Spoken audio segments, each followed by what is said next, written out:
এই ওঠো একবার। হ্যাঁ, কেন?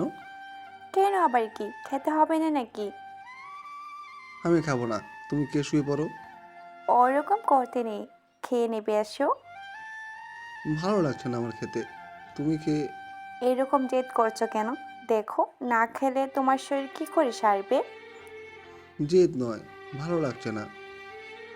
গত 3 দিন ধরে জ্বর, ভালো না লাগাটাই স্বাভাবিক। তাহলে কেন জোর করছো?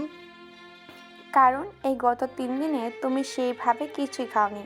না খেলে তোমার শরীরটা সারবে কিভাবে বলো তো?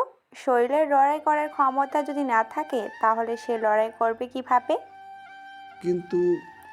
কোনো কিন্তু না। ওঠো, ওঠো। আরে আরে, কি করছোটা কি?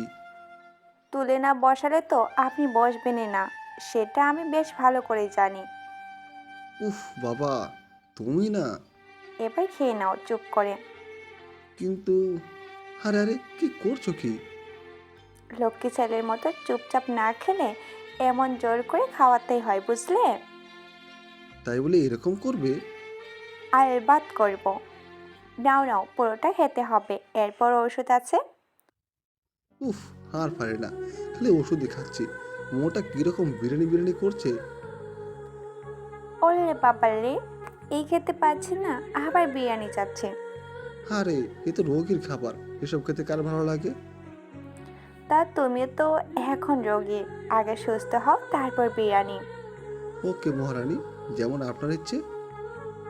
থাক, নাও নাও তাড়াতাড়ি করো, ওষুধটা খেয়ে শুয়ে পড়ো তাড়াতাড়ি। করছি করছি। বলছি শোনো না। কি?